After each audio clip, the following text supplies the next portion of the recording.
Менің есімім Ара Әлімхан, мен журналистпін. Қазақ тілінде, орыс тілінде, екі тілде де жүргіземін. Көп жылдан бері телевидение саласында еңбек еттім. Мені кейде кейбіреулер актриса ретінде таниды, кейбір сериалдарға, киноларға, дубляжға қатысқаным бар. Дисней мультфильмнің дубляждарына қатысқанмын. Ал негізінен Инстаграм парақшама келетін болсақ, мені қазір ашып тауып көрсеңіздер, ой, шетелге баратын, анау мынау қыдырып жүретін, бай, әдемі, бай және әдемі болуымыз керек дейтін еді ғой. Мен солай бәрі фэшн чика деп қабылдайды. Және мен былай күнделікті өмірде басқалармен қазақша сөйлеген кезде бәрі деп таңғалып қалады. Здравствуйте деп келіп мен мамасына сәлеметсіз бе? Өйткені мен осыдан көп жыл бұрын жаңағы қыздар көтерген мәселедегідей мен де кезінде тек орыс тілінде сөйлейтінмін, өйткені кезінде қазақ тілінде жақсы әдебиеттер болған жоқ. Бәріміз білеміз, барлық жақсы кітаптардың бәрі орыс немесе ағылшын тілінде. Сондықтан орыс және ағылшын тілін үйренуді шештім. Құдайға шүкір, үш тілді де білемін, үш тілде де сөйлеймін. Бірақ уақыт өте келе мен енді түсінгенім, ақыры мені үлкен аудитория таниды екен. Ақыры мені қаншама адамның алдында жүреді екенмін. Онда мен бастамасам, сіздер сияқты көзі ашық адамдар қазақша сөйлеп бастамасақ, біз бастамасақ, онда оны кім жасайды? Бізге қарап бой түзейді, бізден кейінгілер ой түзейді. Бүгінгі тақырыбым менің істеп жүрген күнделікті өмірімдегі заттарыма ешқандай қатысы жоқ. Былай айтқанда, мен Инстаграмда ашып қарасаңыздар, fashion travel туралы айтып жүремін күнделікті. Get ready with me, қыздар білетін шығар, TikToктан көретін, fit check сияқты нәрселерді мен бірінші қазақ тілінде жасап бастадым. Және оны мен басында кішкене арам ойым болды, жаңа аудиторияға өзіме қаратамын деп жасап бастадым. Бірақ одан кейін өзіме ұнап кетті де, маған шетелден адамдар жасап бастады. Сіздердің тілдеріңіз қызық екен, әдемі екен деп. Мен қазақша жасап айтып жүрмін, былай мысалы фитчек қалай жасаймын. Бәріне сәлем, менің есімім Арай, менің үстіндегі бүгінгі киім отандық өнім Амани деп таныстырып сөйлеп аяқтаймын. Және маған осы формат өте қатты ұнайды. Бұл жеңіл желпі формат болғанымен, бұл көпшілік айтады маған орыс тіліндегі аудиториям. Сіздерге парақшаңызға кіріп, өйстіп жайлап қазақша түсіне бастадық. Юбканың белдемше екенін бірінші естідік деп. Сөйтіп жастар да маған тартыла бастады. Маған бұл формат ұнайды. Ал енді бүгінгі айтайын деген мәселем былай.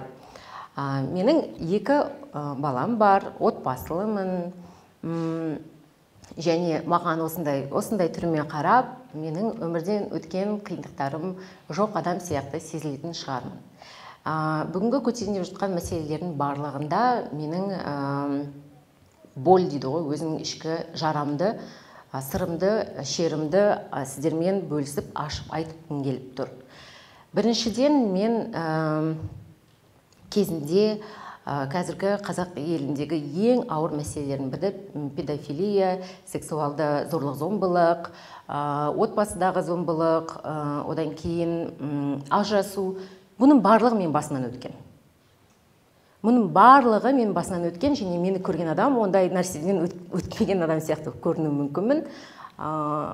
Және өмірден өткім келген кезде болған. Бұның бәрін этаппен өтіп болған соң, қазір өмір сүріп жүрген кезіме өзім ойлаймын, мұның барлығы маған жай сынақ болған екен ғой. Кейін мен сияқты қиындықтан өткен адамдарға мотивация болуым керек екен ғой деп, мен басқаша өмір сүремін деп шештім. Және ауыстырмай тұра тұрыңыз, слайдтарды. Ең басына бара берейік. Және мотивация болайын деп, ең бастысы мен оңтүстіктің қызымын, Шымкенттің қызымын. Шымкентте бір ауыр дүние бар. Бізде ішіндегі жараңды ешкіммен бөліспей, той-томалақ, әдемі өмір, өтірік, фейк өмірмен бөлісу деген мәселе бар. Шымкентте барлығында өмірі әдемі да, бірақ туысқандармен араласып кетсеңіз, өмірін біле кетсеңіз, былық, толған былық. Ол рас, оңтүстіктегі адамдар бар болса, оны құптар деп ойлаймын. Және мен өзімнің туған туысқандарыма, жақындарыма ең бірінші соларға мотивация болайын. Соларға өмірді өзгертуге болатынын көрсетейін деп шештім. Сондықтан бүгінгі мен тақырыбым отбасы жайында, отбасындағы құндылықтар жайында. Басына көрайықшы, сіз қайда ары бері жүгіріп өтіп кеттіңіз ғой. Ең басына. Сонымен, отбасыдағы қарым-қатынастың адам өміріне әсері қаншалықты маңызды. Мына менің отбасым. Бұл менің екінші күйеуім. Қазаққа күйеуге тигем кезінде. Ұялмайсың ба деп хейт айтқан адамдар болды маған. Бір қазақ бала туып бермейсің. Қазақ балам бар, Құдайға шүкір. Фамилиясы Сәрсенбаев. Бір ұл туып бердім ұлтқа. Сондықтан кішкене таңғалып қалған шығарсыздар дегенім ғой, мына күйеуімді көріп, мына түрік па, ана Әзербайжан ба, кім ба деп түсінбейді. Менің күйеуімнің ұлты украиндық. Өкінішке қарай біз үйде қазақ емес, украин емес, орыс тілінде сөйлесеміз, өйткені международный язык дейді екенбіздің арамызда. Бірақ жақыннан бері біз ағылшын тілінде сөйлесеміз деп шештік. Және ағылшын тілінде бізге сөйлесу бізге ыңғайлырақ. Менің күйеуім қазақша түсінеді. Көріп қалсаңыздар, ассаламағалейкум деп амандассаңыздар болады, ол сіздер уағалейкумассалам деп күтіп алады. Және бірінші маңызды мәселе отбасыдағы қарым-қатынастың адам өміріне әсері қаншалықты маңызды екенін этап-этаппен түсіндірейін. Келесі слайд. Отбасы дегеніміз не? Отбасы қоғам құндылықтарының негізін қалайды. Қоғам құндылығы мемлекеттік басқару фокусына енеді, ендеше отан отбасынан басталады деген ұғым мемлекеттік басқару шеңберіндегі ең маңызды ұғым. Отбасы институты өзгеріске ұшыраса, мемлекеттік басқару да трансформацияға тап болады. Бұл қиын сияқты болып көрінгенмен, бұл шын мәнінде бізде біз отбасындағы мәселелерді, қандай мәселелерді қарастырамыз, сол мәселелер мемлекеттік деңгейде қарастырылатын барлығымыз түсінетін шығармыз. Келесі слайд.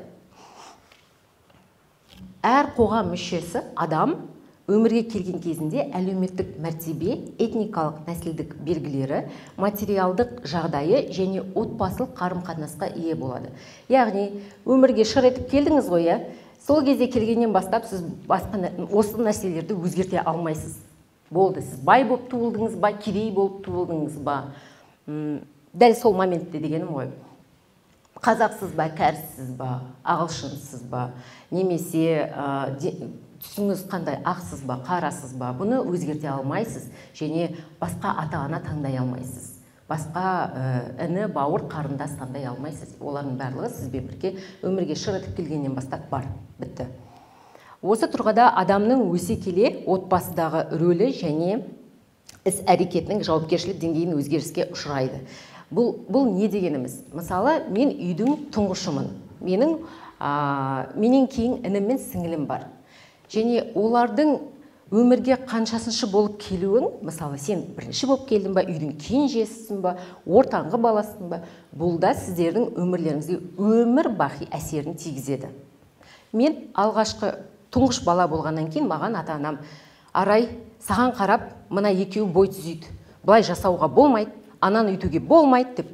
Өте көп менде шектеулік өте көп. Миымда шектеулік көп. Жауапкершілік өте көп.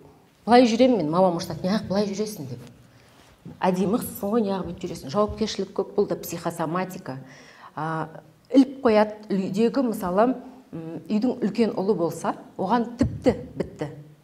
Осы сен бізді басымызға ақ тас, көк тас қоясың, сен бізді асырайсың, бәрін жасайтын сен, қалғандардың бәрін біз өлгеннен кейін осылар саған қарап отырады дейді. Бітті. Олар адам емес сияқты, олардың шаруасы жоқ сияқты, олардың бәрі кеміс адамдар сияқты қарайды да, ондай емес қой. Ал үйдің кішісі ол өмірдің патшайымы, бітті. Вам повезло ғой, үйдің кішілері болсаңыздар. Еш нәрсе жасамайсыздар, бітті, барлығы. Ана ағам бар, әпкем бар, жұмысқа тұрғызады, үйлендіреді, тойымды істеп береді. Өмірі рахат. Ал ортаншы бала ешкімге керек емес сияқты. Ортаншы бала өзімен өзі. Тірісің ба, тірісің, бітті. Өзімен өзі өмір сүре береді. Сондықтан осындай нәрсе нешінші болып туылғандарыңызға дейін бұл өміріңізге соңына дейін әсерін тигізбей қоймайды емес. Және менің үйленіп қойған бала шағасы бар інім бар. Күйге тиген тұрмыстағы сіңілім бар.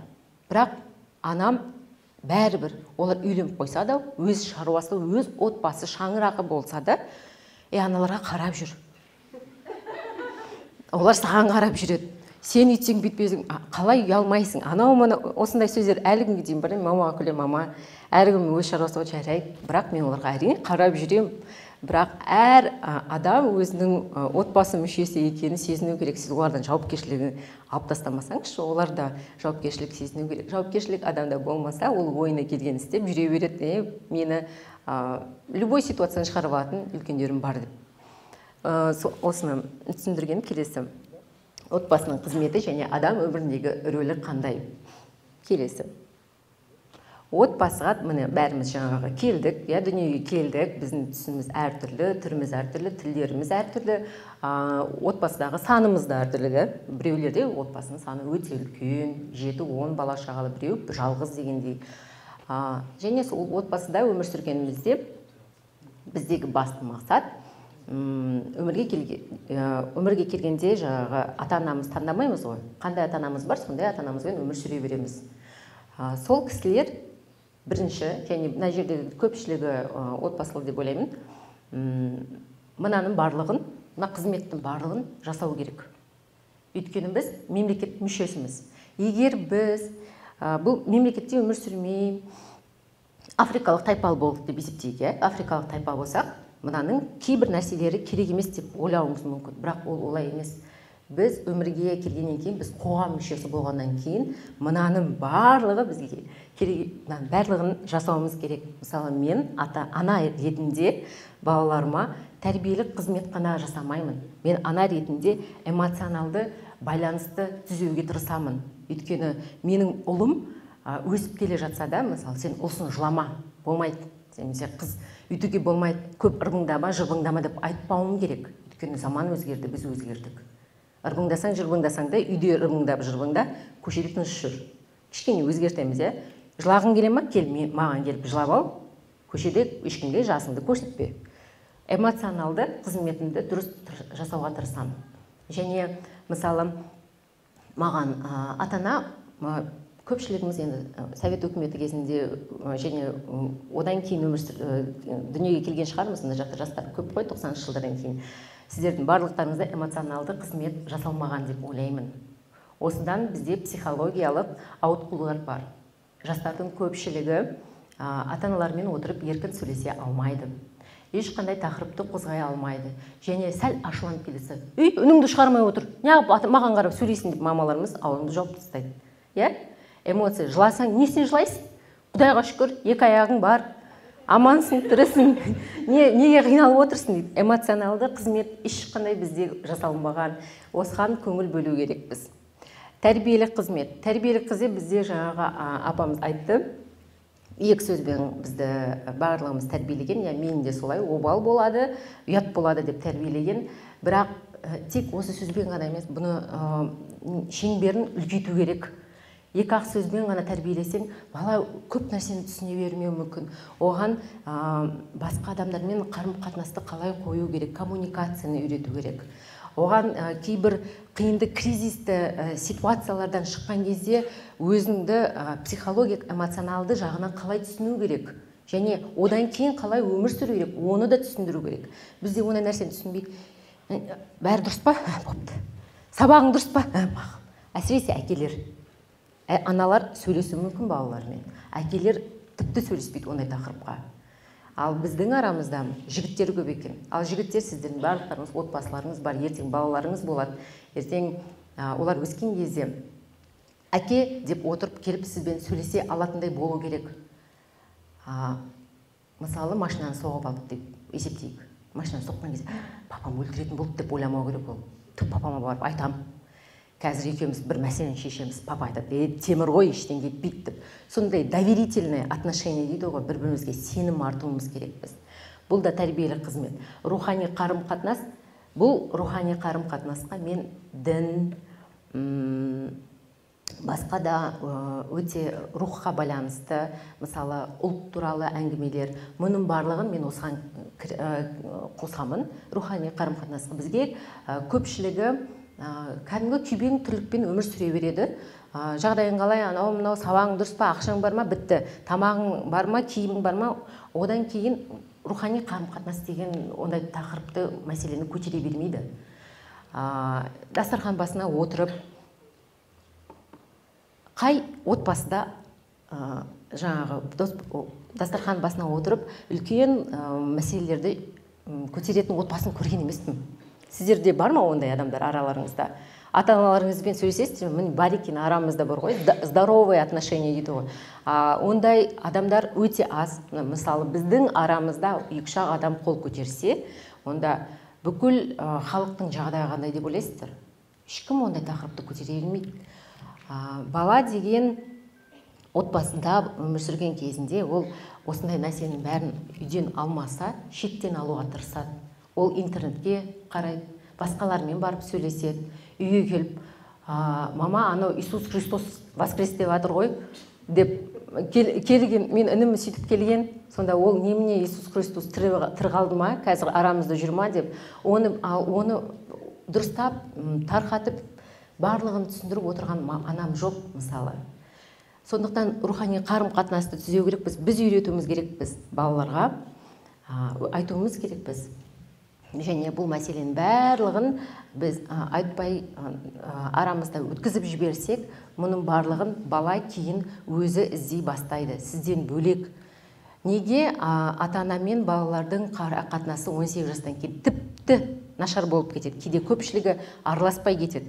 Өйткені мынаның барлығы болмағаннан кейін, олар потребность дейді ғой, әр адамда потребность болады. Оны басқа жақтан алғаннан кейін ол ата-анаға қажеттілігін көрмейді. Жарайды, туғызды ғой, болды, бітті. Өздерімен өздері өмір сүре берсін деп кетіп қалады. Әрине, арадағы кіндікті кесу керек, айтады ғой, надо пуповину перерезать, надо отдалиться от родителей. Бірақ біз қазақ екенімізді ұмытпауымыз керек. Біз қанша жерден алысқа кетсек те, әкені, ананы тастап кетпеуіміз керек. Ал өзіңді тастап кетпейтін ата-ана болу үшін осы қызметтің бәрін дұрыс атқару керек. Тұрмыстық қызмет бұл барлығында, енді Құдайға шүкір, барлығында үйретеді ғой. Қызға 40 үйден тию дейді, ананы үйрен, мынаны үйрен дейді, ұлға мусор төксең болды дейді. Енді осы жерде тоқтап кеттім деп тұр. Өкінішке қарай бізде қызды тәрбиелейді да, ұлды тәрбиелей бермейді. Соғыс болып қалар, ойбай, жата тұрсын диванда.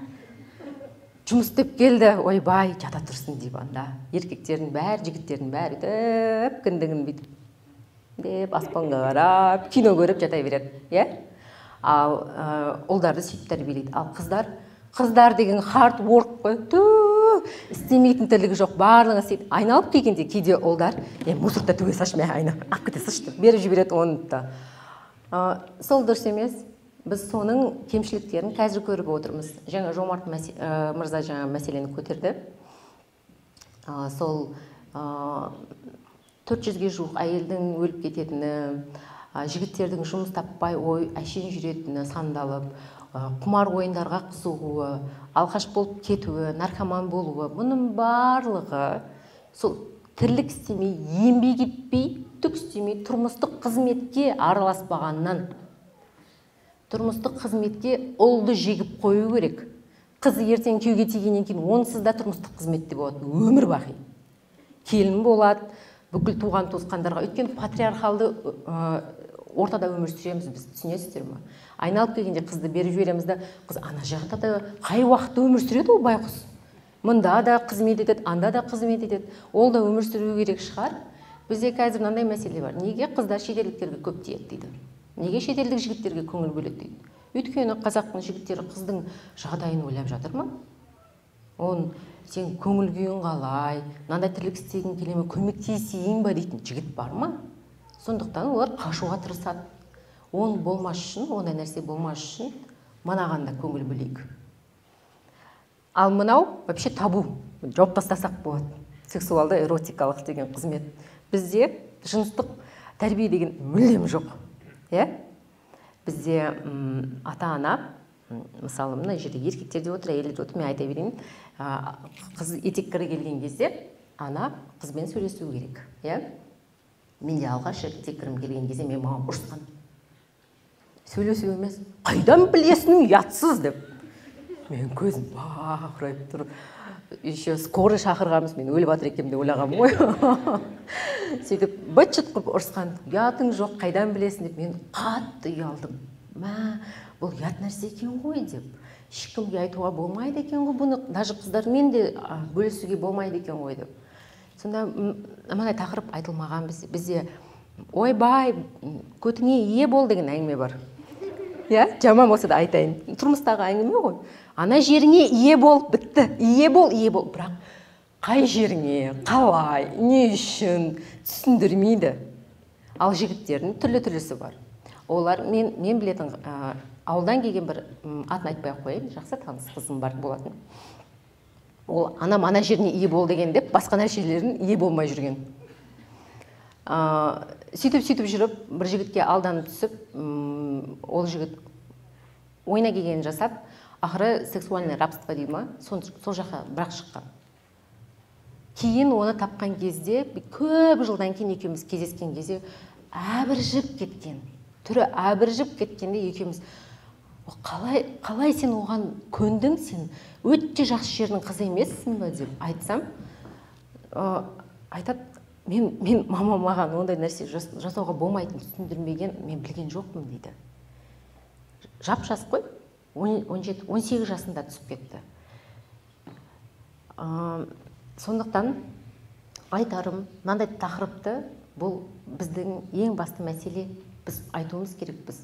Бұл туралы түсіндіруіміз керекпіз. Өйткені қызға етеккір келді ме, бітті, любой момент ішінде бала болуы мүмкін. Жыныстық қатынасқа түсетін болсаң, бітті. Оны түсіндіру керек. Ең бастысы ұлға түсіндіру керек. Көкем, былай жүре берме. Сен ана жаққа барып, мына жаққа барып, әшейін жүрмін деп ойлама. Бұның барлығының өзінің артта қалатын последствия деген сөз есіме түсіре алмай тұрмын. Иә, салдары болады. Сондықтан сол салдарына көңіл бөлу керек. Барлығын түсіндіру керек. Венерологиялық аурулардың болатынын түсіндіру керек. Жас жігіттер венерологиялық аурумен ауырады, сосын кейін үйленетін кезде үйленеді, түк болмағандай өмір сүре береді. Әйелдер түсінбейді, бұл неғып көтере алмай жүр бала. Өйткені ол кезінде жүріп, неше түрлі аурумен ауырып болған адам, конечно, көтере алмайды бала. Біз ұлтымыздың дені сау болсын десек, ұлтымыздың әңгімесі сексуалды, эротикалық тақырыптан жоғарырақ деңгейде болсын десек, оны отбасының төңірегінде үйде қозғау керек. Егер бұл туралы сіздер айтпасаңыз, балаларыңыз 10-15 жасында порно көреді. Сөйтіп сол жақтан көріп алады да, осылай үйті көреді екен ғой деп шығады. Ондай емес деп айта алмайсыздар. Солай. Өйткені мама, папа ол туралы сөйлеспеген, ұялған. Иә? Осы жерде ұялмай-ақ қояйық. Өткеттік. Бағанағы. Және бастапқы әлеуметтік бақылау қызметі. Бұл бізді басқа адамдармен қарым-қатынасымыздың қалай болатыны көмектеседі. Бұл как раз подростковый период дейді ғой, 14-13 жастан кейін басқа адамдармен проблемаларды, мәселелерді қалай шешеді, басқа адамдармен қоғамда қалай өмір сүреді, осының бәрін қалай тәрбиеге қалай бердім, және бұл қызметім қалай өтті деп тексеретін уақыт осыны өткізіп алады көпшілігі. Болды, өсті, бітті. Немесе бала ғой деп қоя салады. Оған ешкім көңіл бөле бермейді. Мына бала студент болған кезінде адамдармен қалай өмір сүреді. Онымен бұл қызметті дұрыс жүргізу үшін мынаның бәрінде сенім қарым-қатынасы болу керек. Сенім қарым-қатынасы болған кезде мынауда подростық балаңыз келіп, жеткіншек балаңыз келіп сізбен бөлісе алады. Мама, мені анау адам алдап кетті. Мама, ана жігіт маған мына жаққа барайық, түнге бірге қонайық деп тұр, деп айтады. Егер сенім болмаса, ол қыз оны айтпайды, ол жайлап, подушкама бара жатырмын дейді, кете салады. Осыған көңіл бөлу керек. Келесі слайд.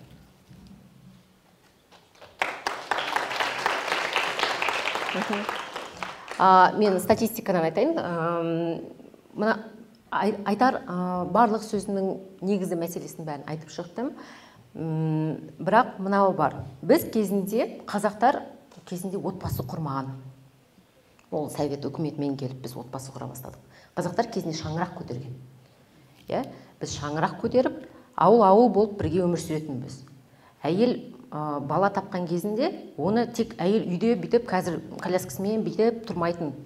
Қазақтар ол баланы тапты ма, бітті. Оған келін, жеңге, апа, әже барлығы бірге жүріп, көңіл бөліп, сол баланы тәрбиелейтін. Бір ғана ана емес. Қайдан шыққан послеродовая депрессия деп айтады. Осыдан шығады послеродовая депрессия. Ол ана бір өзі бір баланы құшақтап отырғаннан. Және ол бала кішкене 3 жасқа келгеннен кейін оны әкесі алып кетеді. Және әкесі ғана тәрбиелемейді. Ағасы, көкесі, атасы, жан-жақтағылардың барлығы бірге жүріп, соны тәрбиелейді. Бізде қазір ол мәселе өте аз. Сондықтан мұның барлығын қамту ата-ананың мойнына жауапкершілік болып ілініп жатыр. Сондықтан біз бұл жауапкершілікті дұрыс түсінуіміз керек. Және туған туысқандармен көбірек араласуымыз керек. Туған туысқандарымызды, балаларымызды сол туған туысқандармен араластыруымыз керек біз. Тіркелген неке санына қарайтын болса, соңғы жылдары күрт төмендеп кеткен, демографтардың айтқанына қарағанда, статистикаға сүйенетін болсақ, бұл төмендей береді.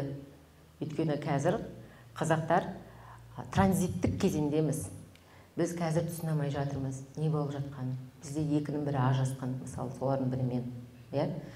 Біз сәлдік қиындық туындаса бітті. Қой, бітті, кетем, болды, үйтем, бүйтем, ажырасу сейчас в моде, ничего страшного, я второго найду, анау, мынау деген әңгіме бар, жоқ емес. Өйткені біз отбасының барлық қызметін дұрыс жасамағандықтан бізде көп нәрсе пробелдер қалып кеткеннен кейін біз отбасы қандай болу керек екенін білмейміз. Осыдан статистика түсе береді. Мұны дұрыстау үшін мемлекеттік деңгейде бұл мәселені шешу керек. Мемлекеттік деңгейде бұл мәселе шешілмесе, осындай сіздер сияқты жақсы жастар келесі ұрпақта болуы екі талай. Келесі слайд.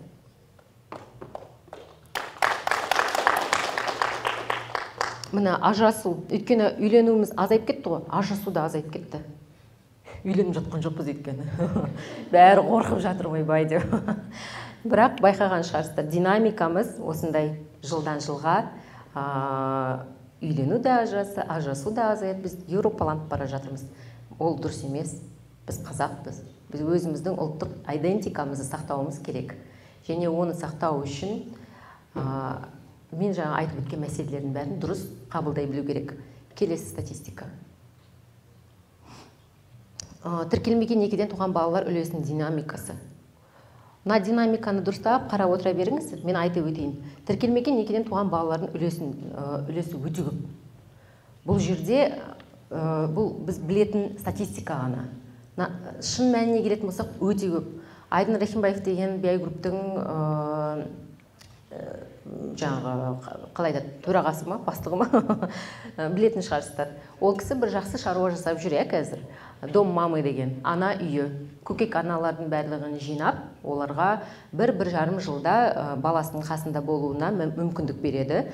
Барлық меценаттар оған ақша төлейді, және сол жаңағы көкек аналар 1-1,5 жылдың ішінде баласын тастап кетпей, кейін соның жалғыз басты ана болып кетеді, немесе ойланып жігіттері келіп, күйеулері келіп алып кетеді, немесе ата-анасы келіп алып кетеді мына қызды.